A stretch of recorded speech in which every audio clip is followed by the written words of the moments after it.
An unseen enemy.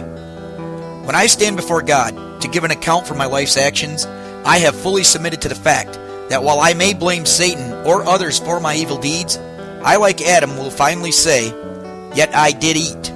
Here's the puzzling part. I know that many of my evil deeds would never have been done if Satan had not enticed me spiritually or used others. But again, I was the one that sinned. Simply knowing that I will give an account for my sins seems to give me an edge that I hope will cause me to confess my sins without blaming Satan or others, even though they literally drew me away of my own lusts. To this day, it seems that all my sins were committed in total ignorance. Even the times that I was openly sinning, it was like something was turned off in my spirit. Thus, I had no choice but to sin. Giving an account for my life will be even worse if I was the one that turned that something off, enabling me to openly sin. I have hope that Satan is the cause that clouds our hearts, which drives us into sin. When we sin, we come against God's justice, judgment, and sovereignty, and this is not what we set out to do. But it seems to me that most people don't understand that they are being influenced and manipulated from the other side. Many even call this influence God. We are down here on earth trying to win the game of life, and the devil and his demons, and the angels, and even Jesus himself seem to be fighting us just out of view. Naturally, the devil and his demons are working for our destruction, and while it may seem that God and his angels are doing the same thing, we must remember how Paul, while consenting unto his own death, was imprisoning believers, and Jesus decided that what Paul wanted was no longer important. How many times, when we think we're doing God's will, have unseen forces come against us? Now then, there is a ring of truth to the saying, "The devil made me do it."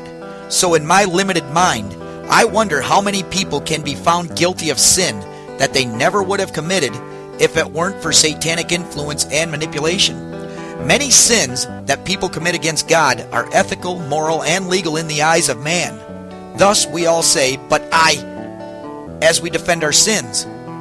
I understand how those that recognize Satan's influence and still bow their knee to sin, how they will have a real hard time explaining those sins to God. But others that believe their actions are normal and just an extension of themselves, I wonder how they can be held to the same standard. I will try to explain this further with an analogy. The child that is born blind, try as he may, can't accurately describe what a tree looks like. Thus, people that don't know Satan's influence can't accurately stop sinning.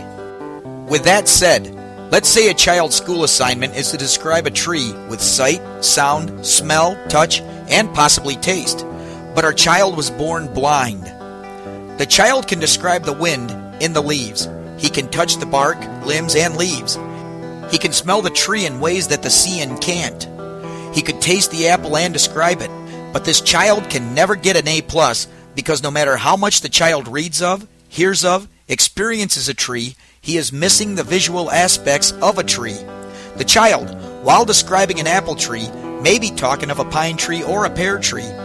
Well, just because I don't understand God's judgment, I have faith that we all will give an account, and we will have somehow been given a chance to receive the love of the truth, and it's within these parameters that God's judgment remains just. The reason it seems to me that it's not fair to hold people accountable for their sins when Satan is deceiving, beguiling, influencing, and manipulating them to draw them away of their own lusts is because it's like a game. Satan knows the rules and we don't. We can't even see our enemy and or give retort to his accusations. One day Job wakes up and it's all gone. He had no idea what was going on in the spiritual realm. Actually, it seems to me that God and Lucifer have rules that they both agreed to that neither can directly reveal themselves to mankind. Well, regardless of my doubts, I and you, like Job, have a couple of choices. Number 1, we can curse God and die.